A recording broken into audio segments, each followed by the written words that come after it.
जय श्री राम। मित्रों, आप सभी लोगों का बहुत बहुत स्वागत है। आज फिर से आप सभी लोगों के सामने एक बहुत ही ज्ञानवर्धक और प्रेरणादायक पर्सन लेकर हाजिर हुए हैं। आपको इस वीडियो के माध्यम से पता चलेगा कि राम, सीता और लक्ष्मण एक कपड़े में निकले थे वनवास। श्री राम, लक्ष्मण और सीता के 14 साल के वनवास के दौरान वस्त्रों पर चर्चा छिड़ गई है। ये जानना चाहिए, श्री राम, सीता और लक्ष्मण जब अयोध्या से वनवास के लिए निकले, उनके शरीर पर कैसे वस्त्र थे? लंबे वनवास में कैसे वस्त्रों को इस्तेमाल किया? क्या उस द्वार में सिले गए कपड़े इस्तेमाल होते थे?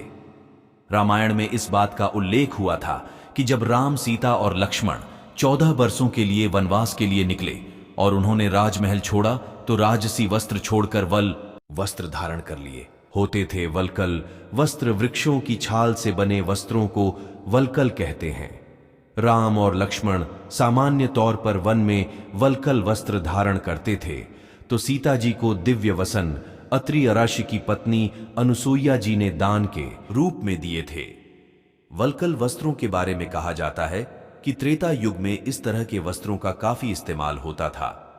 हालांकि भारत में कपास की खोज हो चुकी थी, लिहाजा सूती वस्त्रों का इस्तेमाल भी शुरू हो चुका होगा। उपहार में भी कपड़े मिलते थे। वनवास के दौरान राम, सीता, लक्ष्मण को वनवासी जब मिलने आते थे और वो लोग इस दौरान वन में जब ऋषि मुनियों के पास जाते थे तो उन्हें उपहार में फलों के साथ वस्त्र भी दिए जाते थे।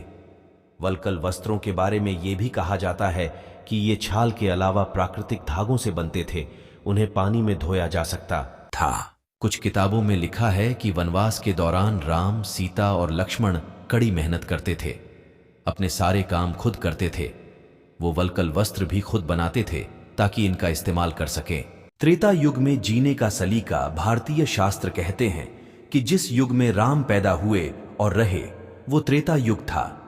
इस समय तक रहने, भोजन करने और जीवन जीने के तौर तरीके काफी विकसित हो चुके थे। त्रेता युग हिंदू मान्यताओं के अनुसार 4 युगों में एक युग है। त्रेता युग मानव काल के द्वितीय युग को कहते हैं। इसी युग में विष्णु के 3 अवतार प्रकट हुए, जो अवतार वामन, परशुराम और श्री राम माने जाते हैं। यह काल राम के देहांत के साथ खत्म हो गया। इस युग के वर्ष और दिन काफी लंबे माने गए हैं।